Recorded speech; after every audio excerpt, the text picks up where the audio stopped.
स्वतंत्र बन के रहना है। मुझे भारतीय जनता पार्टी से कोई एलर्जी नहीं है दोस्त। नरेंद्र मोदी के झूठ से मैं नफरत करता हूं, नरेंद्र मोदी के देशद्रोह से मैं नफरत करता हूं, नरेंद्र मोदी ने जो कहा वो नहीं किया उससे मैं नफरत करता हूं। नरेंद्र मोदी अपने जीवन काल में, मैं समझता हूं, मैं राजनीतिक जीवन 2002 के बाद से लेकर आज तक मैंने उनके पूरी लाइफ को मैंने सर्च कर डाला, एक भी सत्य उन्होंने जीवन में नहीं बोला है।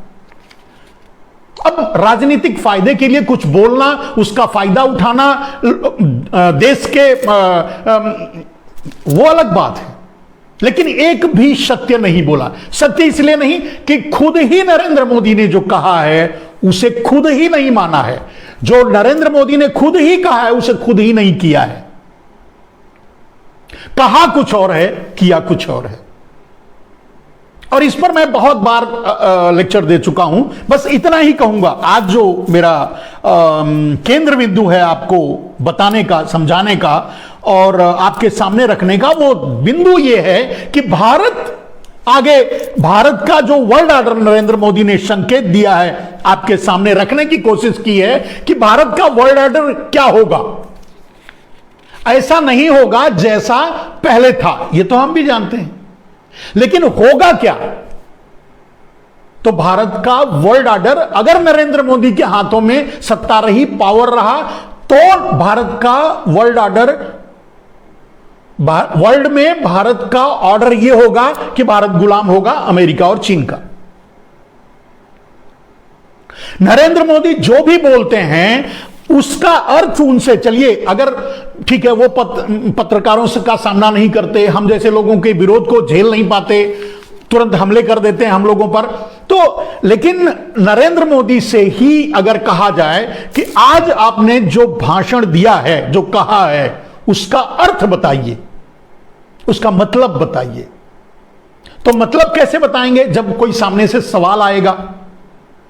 जैसे उन्होंने जो बातें कही आज वर्ल्ड ऑर्डर, तो वर्ल्ड ऑर्डर की ही बात उनसे पूछ लो कि अब आगे का वर्ल्ड ऑर्डर कैसा होगा। कहने का अर्थ बस उनको लिख के दिया जाता है, वो पढ़ देते हैं। शायद वो मतलब इतिहास के कालिदास से भी बड़े मूर्ख हैं।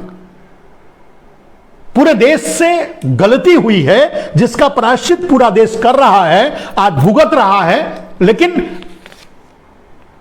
भुगत तो रहा है। दोस्तों अब आते हैं, एक ही जगह अटक नहीं जाएंगे, आते हैं दूसरे मुद्दों पर। आपने देखा नरेंद्र मोदी ने आज बजट के बारे में भी कुछ बातें कही। उन्होंने बजट पेश हुआ, बजट के बारे में जो बातें कही, कोई मतलब निरर्थक, कोई मीनिंग ही नहीं है। अगर नरेंद्र मोदी से ही उनको ही उनका बजट का भाषण आज अपनी पार्टी को समझा रहे थे, अपने बजट के बारे में शुरू में कहा कि इसको बोला नहीं जा सकता, कहा नहीं जा सकता, थोड़े में समझाया नहीं था, बिल्कुल सही कहा, लेकिन उनसे ही पूछ लिया जाए कि इस बजट जो आपने कहा आज अपनी पार्टी, अपने लोगों को, इसका मतलब आप बताइए, आपने जो कहा उसका अर्थ बताइए। खैर जब नरेंद्र मोदी बोले तब ना, नरेंद्र मोदी लिखें तब ना, नरेंद्र मोदी पढ़ें तब ना, कुछ नहीं। नरेंद्र मोदी तो टेलीप्रॉम्प्टर पे लिखा आता है और पढ़ देते हैं, खत्म हो गई बात। नरेंद्र मोदी अगर लड़की पढ़ाओ की जगह पटाओ भी बोल देते हैं तो शायद वो लिखा होगा पटाओ, लिख पढ़ दिया, उन्हें पता नहीं कि पटाओ और पढ़ाओ में कितना अंतर होता है। और दुर्भाग्य इस बात का है कि वो नरेंद्र मोदी कभी उसको डिनाई भी नहीं करते। ठीक है पटाओ कह दिया तो पटाओ, मैंने कह सकते हैं आई एम सॉरी, गलती हो गई, माफ कीजिएगा। हम बार बार बहुत बार ऐसे बोलते हैं, मुंह से कुछ निकल गया तो उसको बोलते हैं सॉरी, ऐसे ऐसे ये नहीं है। लेकिन नरेंद्र मोदी उसको जो बोल दिया, भाई अगर लड़की बचाओ लड़की पटाओ, मतलब बचाओ और पढ़ाओ की बात करते करते बचाओ और पटाओ कह गए, पटाओ कह गए लिखा था, इसके लिए पढ़ गए। लेकिन पढ़ गए, जब पता चल गया कि उन्होंने गलत बोल दिया तो उसको कह सकते थे कि गलती से वो बात निकल गई है, हमारा मतलब ये नहीं था। लेकिन अब देश समझे कि वो गलती से निकल गई है। चलिए अगर पूरे देश में एक बूम चलता है लड़की पटाने का, ठीक है, तब नरेंद्र मोदी क्या कहेंगे? लोग कहेंगे ना कि मैंने आपने ही कहा था पटाने के लिए, तो हम तो पटा रहे हैं, गलत कहां है? नरेंद्र मोदी तब भी नहीं कहेंगे कि भाई गलती हो गई, ऐसे कह दिया था, इसका मतलब ये नहीं था, आप ऐसा क्यों कर रहे हो? मैं सिर्फ आपको यह बताना चाहता हूं, नरेंद्र मोदी को यह भी पता नहीं होता है कि वो जो कह रहे हैं वो सही है या गलत। मेरे दोस्तों, चलिए अभी टेक्नोलॉजी के बारे में आगे बताएंगे। तो नरेंद्र मोदी ने आज, मैं सोचा था कि उनके बजट में के बारे में जो अपनी पार्टियों से जो बात कहेंगे कम से कम उसकी व्याख्या करेंगे, लेकिन मैं खुद भी निराश हो गया कि उन्होंने कुछ कहा ही नहीं, तो मैं उसकी व्याख्या क्या करूं। अगर नरेंद्र मोदी से यह कहा जाए, पूछा जाए कि नरेंद्र मोदी जी आपने इस समय यह बात कही थी, आपको याद है? आप जानते हैं जो आदमी लिखता है, जो आदमी पढ़ता है, सोचकर बोलता है, उसे याद रहेगा, लेकिन जो एक कहीं लिखा हुआ है उसको देखकर पढ़ दिया तो उसे कहां से याद रहेगा? अगर नरेंद्र मोदी से यह कहा जाए कि नरेंद्र मोदी जी आपने कहा था कि काला धन आएगा, सबको 15-15, 20-20 लाख रुपया मिलेंगे, सारे काले धन के लोगों को हम जेल भेजेंगे, आपको याद है? आप पूछ के देखिए, पूछने का तो कोई सवाल ही नहीं होता, लेकिन अगर कहीं आप भारतीय जनता पार्टी, मैं भारतीय जनता पार्टी के लोगों के इंडिकेशन कर रहा हूं कि आप भारतीय जनता पार्टी के लोग हैं, आप पूछ के देखिए कि क्या मोदी ऐसा मतलब उनको याद है कि उन्होंने ये बात कही थी? उनको याद नहीं होगा। जब उनकी अपनी बात याद नहीं तो काम कैसे करेंगे? जब उनको पता नहीं है कि जो बोलने जा रहे हैं वो 2 करोड़ रोजगार हम हर, चलिए उन्होंने कहा था काले धन की बात, छोड़ दो काले धन की बात को, दूसरी बात ले लो। उन्होंने कहा कि 2 करोड़ रोजगार हम हर साल देंगे, 7 साल हो गया, 14 करोड़ लोगों को रोजगार मिलना चाहिए, 14 करोड़ लोगों का रोजगार चला गया, मिलने की तो छोड़ दीजिए, 14 करोड़ लोगों का रोजगार चला गया, यानी जस्ट उल्टा। अब अगर नरेंद्र मोदी से पूछ लिया जाए कि भाई आपने कहा था कि लोगों को 2 करोड़ रोजगार देंगे हर साल, नरेंद्र मोदी बल्कि बिल्कुल न्यूड हो जाएंगे। नरेंद्र मोदी को भी पता नहीं, एक्चुअली ही इज द क्या कहते हैं, मतलब वो रियल कालिदास है, उनको सचमुच कुछ पता नहीं है। सच में मैं आज तक नरेंद्र मोदी का विरोध इंटेलेक्चुअल, मतलब उन्हें बुद्धिमान समझकर करता था, लेकिन मैं आज नरेंद्र मोदी का विरोध नहीं कर रहा हूं, मैं खुद भी मैं चाहता हूं कि नरेंद्र मोदी बच जाएं इन सब षड्यंत्रों से, तो ज्यादा अच्छा है। अब मुझे नरेंद्र मोदी से कोई शिकायत नहीं है, और शिकायत इसलिए नहीं है कि अब एक मूर्ख बालक को आप ला करके उससे कुछ भी बुलवाओगे तो अब हम उस बालक को क्या कहें? हमको तो, अगर हम इंटेलेक्चुअल हैं, अगर समझदार हैं, तो हम उसके पीछे जो षड्यंत्र कर रहा है उसको पकड़ें, उससे पूछें। इसीलिए हमारा फोकस अभी जो है हर बातों में अडानी अंबानी पर शिफ्ट हो गया। मैं जैसे नरेंद्र मोदी 47 साल पीछे ढकेलवा दिए, मतलब नीता अंबानी ने लिखा होगा या अडानी ने लिखा होगा या अंबानी बंधु ने लिखा होगा कि भाई अब कह दो कि 47 साल बाद, यानी 2047 में जब 100 साल हो जाएगा पूरा, तब विकास उकास और भारत के बारे में आप लोग पूछना मुझसे, तब तक मत पूछो। अब ऐसा लिख कर दे दिया, नरेंद्र मोदी पढ़ दिए।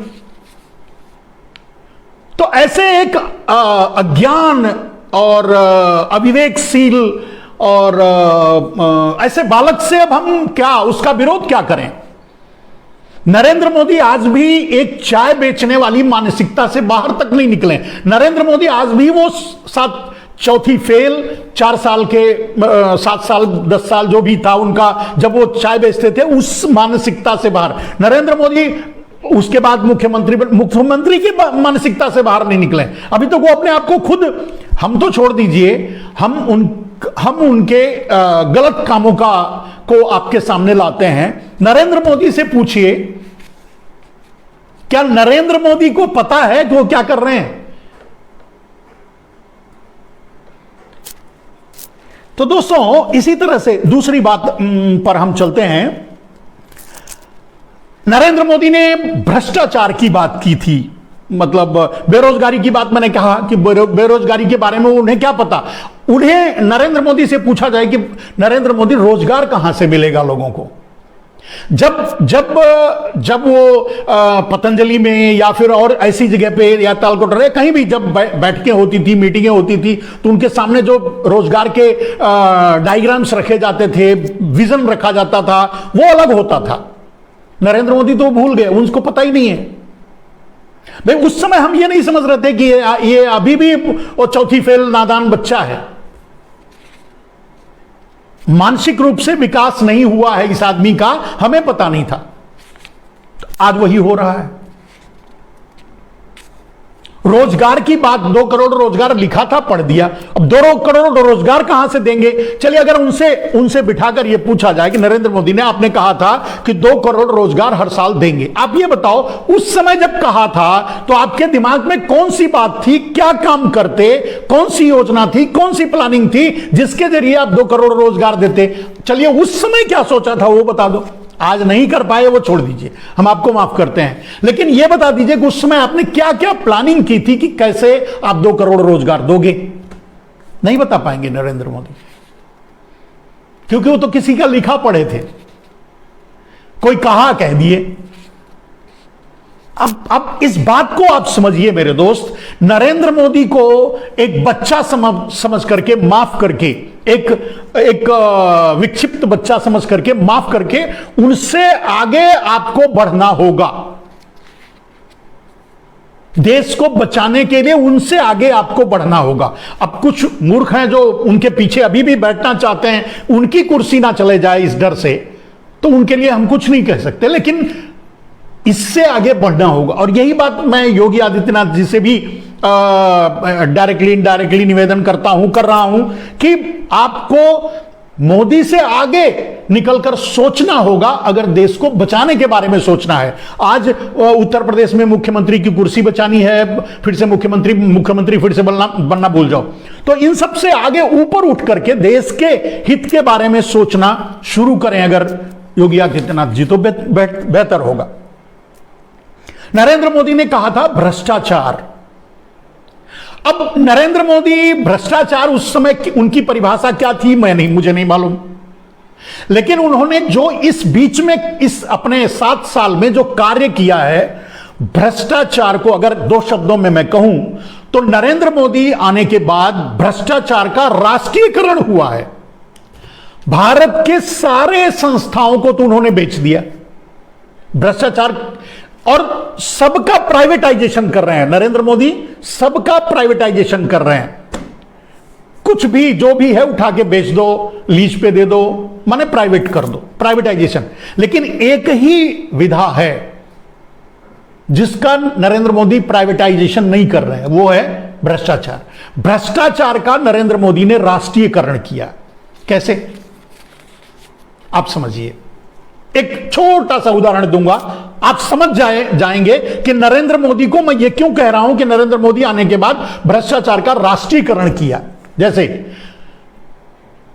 गांव में किसी के पास, जैसे कोई देश परदेश है तो उसका वो होता था, एक एग्जांपल दे रहा हूं, ऐसे सारे चीजों को आप उसके पीछे देख सकते हैं। ऐसी ही मानसिकता रही है नरेंद्र मोदी की। तो राशन कार्ड हुआ करता था, गांव में राशन कार्ड है, उनका पूरा परिवार शहर में आ गया, अब वो गांव में राशन कार्ड है, तो गांव के ही किसी गरीब को राशन कार्ड दे दिया, भैया कि जो भी राशन वाशन आएगा आप ले लेना, जीना खाना। ठीक है, कुछ लोगों के पास जो गरीब थे या जैसे भी थे, कुछ लोगों के पास एक से ज्यादा राशन कार्ड थे, डुप्लीकेट राशन कार्ड थे, 2 थे, 3 थे। अपने ही परिवार में हर आदमी, 1-2-3 लोग हैं तो एक आदमी के नाम से एक राशन कार्ड था, बेटे के नाम से अलग, अपने नाम से अलग, बीबी के नाम से अलग वगैरह, ऐसा था। उससे क्या होता था कि जब कुछ लेते थे सामान, मान लीजिए, और कुछ ऐसे भी, जैसे एक गांव है, एक गांव में अगर 50 परिवार रहता है तो 50 परिवार को उस राशन कार्ड की जरूरत नहीं होती। वो राशन कार्ड का से मिलने वाला अनाज या तेल या जो भी मिलता था उसका उपयोग नहीं करता था। तो क्या करता था, किसी गरीब को दे देता था। एक बात ध्यान दीजिए, मैं गांव का रहने वाला हूं और मैं अच्छी तरह जानता हूं, कोई उससे कुछ लेकर नहीं देता था, कोई कमीशन नहीं खाता था, दे देता था। तो वो गरीब जो है उससे 2-3 राशन कार्ड लेकर के उससे जो अनाज या जो भी मिलता था वो लेता था, कुछ खाता था, कुछ बेच भी देता था बाजार में। अब जैसे मान लीजिए कि अगर उससे दाल मिला, चावल में जो भी मिल गया, उससे उसकी जरूरत है तो पूरा किया, थोड़ा बहुत मिला तो उसको बेच लिया। तो जैसे मान लीजिए नमक खरीदना हुआ, तेल खरीदना हुआ, मसाला खरीदना, तो उससे वो कर लेता था। यानी उसका जीवन चल रहा था किसी न किसी तरह से आम आदमी का। यह बहुत बड़ा भ्रष्टाचार था मोदी की निगाह में, और इसी भ्रष्टाचार की बात करते थे नरेंद्र मोदी, और इसी भ्रष्टाचार को उन्होंने मिटाया है। अब एक राशन कार्ड वाला था, अब वहां का बड़ा भ्रष्टाचार क्या था, ग्रामीण क्षेत्रों का, जो बात मेरी समझ रहा है उसको 100% मेरी बात दिमाग में घुसेगी। अगर वो इंसान है, अगर उसको समझ में आ रही है तो वो दूसरों तक भी ये बात पहुंचाए कि नरेंद्र मोदी ने भ्रष्टाचार का राष्ट्रीयकरण कैसे किया। तो आगे बढ़िए। फिर क्या होता था कि गांव में राशन कार्ड वाला, राशन बेचने वाला होता था, मतलब राशन जो बांटता था। अब वो 50 कुंटल अगर कोई अनाज लेके आया तो 30-40 कुंटल बांटा लोगों में, और 2-5-10 कुंटल बेच लेता था। तो वो भी भ्रष्टाचार। वो भी थोड़ा अच्छे कपड़े पहन लेता था, या घर बनवाने की कोशिश करता था, या अपने परिवार को अच्छा गाड़ी वाड़ी खरीद लेता था, स्कूटर वगैरह खरीद ले। ये भ्रष्टाचार था।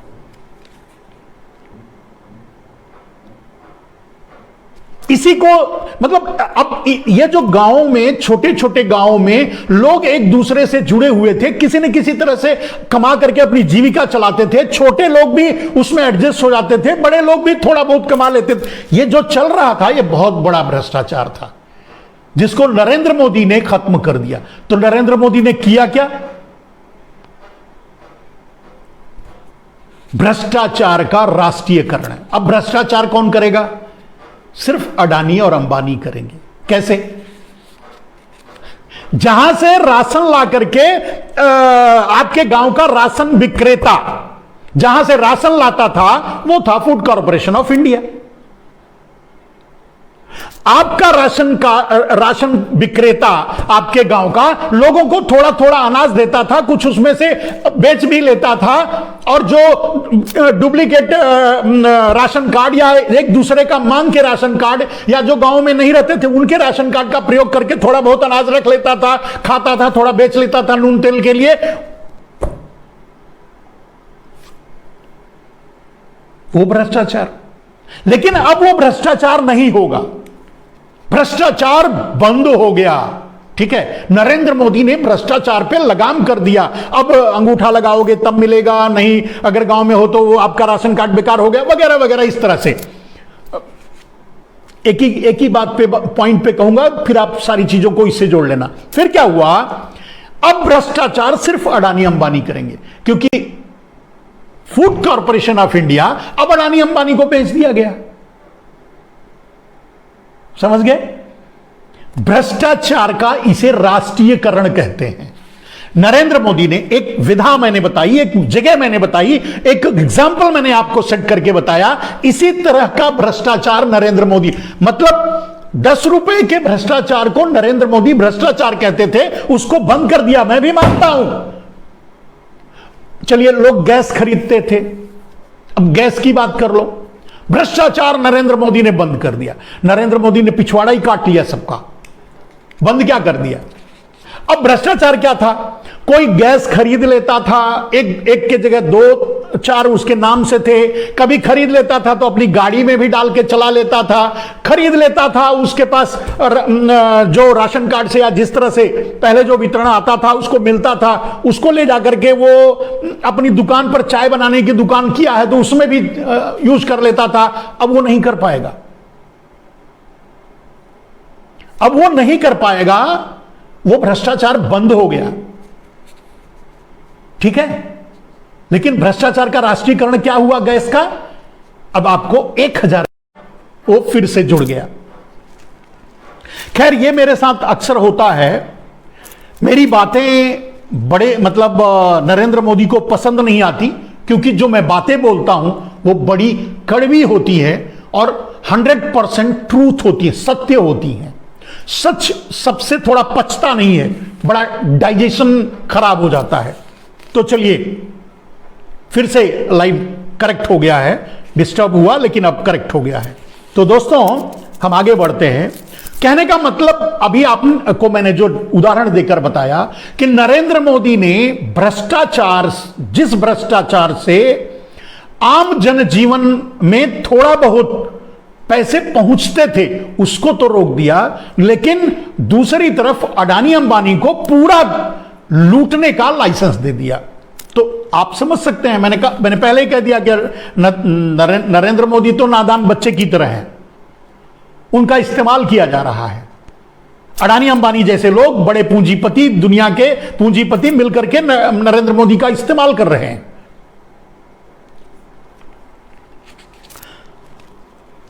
तो मैंने बताया कि नरेंद्र मोदी भ्रष्टाचार के बारे में क्या कहते थे। भ्रष्टाचार अभी भी वो, आज के भी मेरे ख्याल से आज की भी बात में उन्होंने कहा, भ्रष्टाचार की बात उठाई, लेकिन भ्रष्टाचार का मतलब इतिहास में पहली बार अगर नरेंद्र मोदी ने अपने हाथों से सबका प्राइवेटाइजेशन किया लेकिन किसी का नेशनलाइजेशन किया, राष्ट्रीयकरण किया, तो वो है भ्रष्टाचार। भाषणों को उन्होंने यही लिखा था, उनको यही लिख कर दिया होगा, वही उन्होंने पढ़ा होगा। बेरोजगारी को बहुत बड़ा मुद्दा बनाए, भ्रष्टाचार को बहुत बड़ा मुद्दा बनाए, काला धन को बहुत बड़ा मुद्दा बनाए और उसके नाम पर वोट मांगा, प्रधानमंत्री बन गए। वो लिख कर दिया था, इन्होंने बोला, आप उस जाल में फंस गए, आपने वोट दे दिया, नरेंद्र मोदी प्रधानमंत्री बन गए। पीछे जो था वो अपना खेल खेल गया, हम आप फंस गए। हम भी उसी में से हैं। उसी तरह से नरेंद्र मोदी से कहलवाया गया, जो उठाया गया, या भारतीय जनता पार्टी को जिस फ्रंट पे डाला गया, या ये चड्डी गैंग जो है वो भी उन्हीं के द्वारा, अडानी अंबानी के द्वारा ही चलाया जाता है। आप समझ के रखिए, देसी विदेशी ताकतों के द्वारा ही आरएसएस गैंग भी चलाया जाता है। तो इन लोगों ने महंगाई को एक बहुत बड़ा मुद्दा बनाया। महंगाई, पेट्रोल डीजल का दाम, गैस सिलेंडर, राशन पानी, नमक तेल, कुछ सब महंगाई महंगाई महंगाई। और आप जानते हैं, नरेंद्र मोदी जब प्रधानमंत्री बनने वाले थे, जब चुनाव लड़ रहे थे 2013 में, तो महंगाई डायन हुआ करती थी।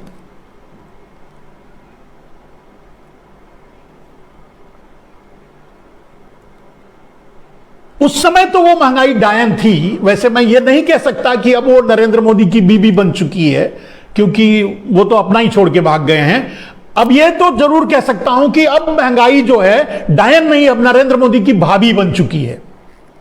अब जिसको भी मानते हो, चाहे वो नीता अंबानी हो, चाहे कोई और हो, मतलब नरेंद्र मोदी के लिए अब महंगाई जो है, पहले डायन हुआ करती थी, वो अब भाभी बन गई है।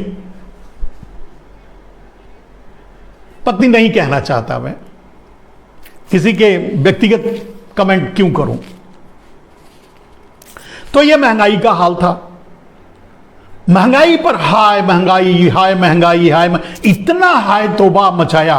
सिलेंडर लेकर के स्मृति ईरानी घूमा करती थी। हमारे रक्षा मंत्री आज हैं जो राजनाथ सिंह को देखा घूमा करते थे। आज हमारे राष्ट्रपति हैं, उपराष्ट्रपति शायद, वो वेंकैया नायडू, वो भी लेकर के घूमा करते थे। ये लोग सिलेंडर लेकर घूमा करते थे, आलू प्याज पहनकर घूमा करते थे। बैलगाड़ी से आया करते थे। पेट्रोल का 1 रुपया 2 रुपया दाम बढ़ जाने पर पेट्रोल का दाम 100 रुपया पहुंच गया, कोई बैलगाड़ी से नहीं निकला, कोई जो है आलू प्याज पहनकर नहीं घूमा, 100 सब कुछ सेंचुरी पार कर गया। सेब से भी महंगा टमाटर खरीदना पड़ा, गाजर खरीदना पड़ा। गाजर तो अभी भी 130 रुपया बिक रहा है, सेब से भी महंगा। कहने का अर्थ यह है कि महंगाई का प्रारूप बदल गया। असल में क्या था, नरेंद्र मोदी चाय विक्रेता थे, बुद्धि से कमजोर थे, बुद्धि था नहीं। और हमेशा जो षड्यंत्र रचता है, षड्यंत्रकारी को एक मूर्ख ही चाहिए। तो जब पीछे वाले षड्यंत्रकारी अडानी अंबानी जो थे, उनको एक मूर्ख बालक की जरूरत थी, वो नरेंद्र मोदी मिल गए। अब उनको तो लॉलीपॉप दे दिया, जैसे मतलब बालक होता है वो थोड़ा मूर्ख होता है, मंद बुद्धि होता है, और वो छैला जाता है, मतलब नाटक नौटंकी करने लगता है, मुझे लॉलीपॉप दो लॉलीपॉप, तो उसको लॉलीपॉप दे देते हैं लोग ला करके, वो लॉलीपॉप से ही खुश हो जाता है। तो नरेंद्र मोदी के लिए लॉलीपॉप था प्रधानमंत्री की कुर्सी। वो तो यही ड्रीम में मरे जा रहे होंगे, या सोच सोच करके कि मैं प्रधानमंत्री बन जाऊंगा, बीएमडब्ल्यू में घूमूंगा, 8,500 करोड़ का की हवाई जहाज खरीदकर उसमें घूमूंगा, 20-22 हजार करोड़ का सेंट्रल विस्टा बनाकर उसमें रहूंगा। उनको तो रोज मतलब 10 कपड़े बदलूंगा, हर कपड़े की कीमत 10 लाख रुपए से कम नहीं होगी, मतलब करोड़ों के कपड़े रोज पहनूंगा, चश्मा ये वो जो भी होगा सब विदेशी होगा, दुनिया की जितने भी नामी गिरामी कंपनियां हैं उनसे खरीदूंगा। कहने का अर्थ यह है कि नरेंद्र मोदी के अपने व्यक्तिगत सपने, जैसे अब एक चौथी फेल बच्चा है, एक छोटा सा बच्चा है, वो क्या, उसकी कल्पना क्या होगी, मुझे लॉलीपॉप चाहिए, बहुत बोलेगा मुझे चिप्स दिला दो, नहीं तो बोलेगा मुझे क्या बोलते हैं केक दिला दो, नहीं तो पेस्ट्री दिला दो, नहीं तो बिस्किट दिला दो, ऐसा ही कुछ मांगेगा ना, इससे ज्यादा क्या मांगेगा। वैसे नरेंद्र मोदी ऐसे ये सब ये चाहिए ये चाहिए ये चाहिए, उनको ये चाहिए था, वो उनको मिल गया, दिला दिए। देश को नरेंद्र मोदी को बहला फुसला करके प्रधानमंत्री की कुर्सी पर ठोक पीट करके बिठा करके वो कालिदास की तरह पूरे देश पर कब्जा कर लिया उद्योगपतियों ने। तो आज अगर हम गुस्सा करें नरेंद्र मोदी पर तो कोई मतलब नहीं है। अब नरेंद्र मोदी से देश को बचाना, अगर एक पागल बालक, एक अगर मूर्ख बालक के हाथ में गलती से आपने कुछ दे दिया, अब वो मुट्ठी, जैसे मान लीजिए मैं एक एग्जांपल देता हूं, चलिए मैं एक पेन की, ये पेन मेरे हाथ में, मैं अब एक पागल बालक है, मूर्ख बालक है, उसके हाथ में पेन दे दिया, वो छोड़ ही नहीं रहा है, आपको लिखने की जरूरत है। देश का हालत वही है, एक मूर्ख बालक के हाथ में यह पेन पहुंच, लेकिन जो उसके पीछे षड्यंत्र रचकर उसके हाथ में यह पेन दिया है ना, वो चाहता है कि आप कुछ ना लिख सकें, यानी भारत का इतिहास आगे बढ़े ही ना, भारत विकसित करे ही ना, भारत जहां है वहीं रुक जाए। भारत के संसाधनों पर यहां के पूंजीपतियों, इनडायरेक्टली दुनिया के पूंजीपतियों का कब्जा हो जाए, यही उनकी मांग थी, वही उनकी चाहत थी। तो एक मूर्ख बालक को एक पेन पकड़ा दिया, यानी कुर्सी पकड़ा दी, तो अब वो कुर्सी पकड़ के चिपक गया, वो बोलता है मैं नहीं उतरूंगा चाहे कुछ भी हो जाए।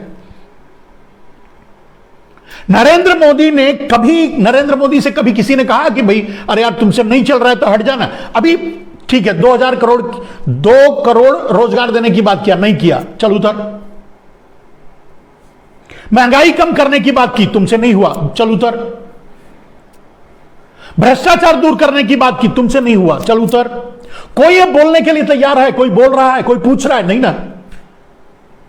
और पूछेगा कैसे, अब वो तो पकड़ के बैठा है कि वो, अगर नरेंद्र मोदी को कुर्सी से उतारने की कोशिश करोगे तो वो जय श्री राम जय श्री राम जय श्री राम चिल्लाने लगेगा।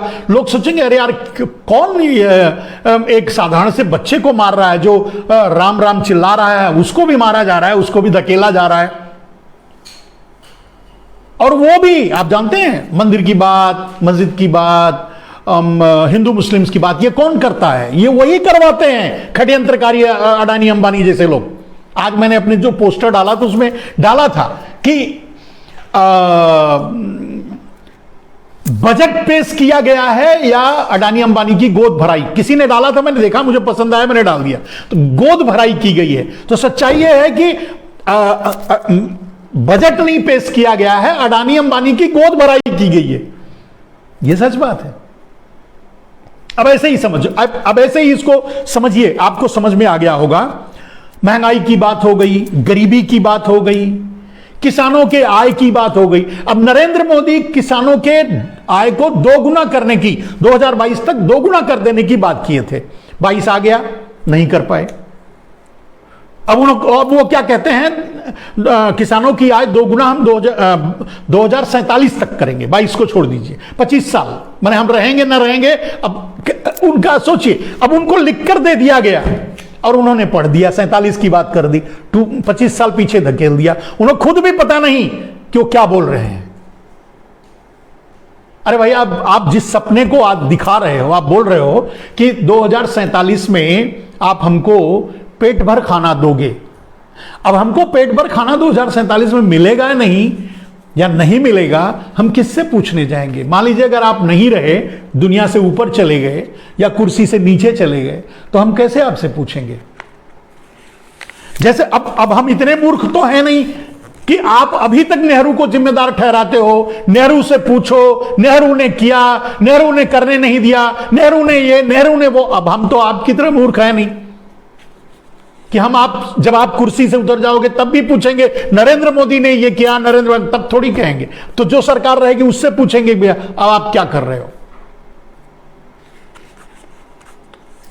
तो दोस्तों, अब और कुछ, जैसे किसानों की आय, अब किसानों की आय दोगुना करने का वादा नरेंद्र मोदी ने कर दिया। उस समय लिखा था प्रॉन्टर पे, टेलीप्रॉन्टर पे, पढ़ दिया, हो गया। लेकिन उनसे अगर उस समय भी पूछा जाता, या अगर मैं चैलेंज करता हूं, अगर मैं एज ए पत्रकार या जो भी समझ लो, आज मुझे एज ए स्वामी, जो भी मैं, अगर मुझे अवसर मिले नरेंद्र मोदी से सीधे सामने सवाल करने का, और मैं उनसे यही सवाल करूं कि अच्छा एक बात बताइए, आपने कहा था कि 2022 तक किसानों की आय दोगुनी हो जाएगी, तो आपके दिमाग में योजना क्या थी? जैसे बेरोजगारी के बारे में कहा, भ्रष्टाचार के बारे में कहा, सब उसी के तरह से यह भी कि आपके दिमाग में योजना क्या थी? तो वहां एकदम खाली नहीं मिलेगा, क्योंकि वहां तो दिमाग ही नहीं है। अब इससे पहले हम कहते थे भक्तों के पास दिमाग नहीं है। सच्चाई तो यह है कि भक्तों के भगवान के पास ही दिमाग नहीं है, यानी मोदी के पास ही दिमाग नहीं है।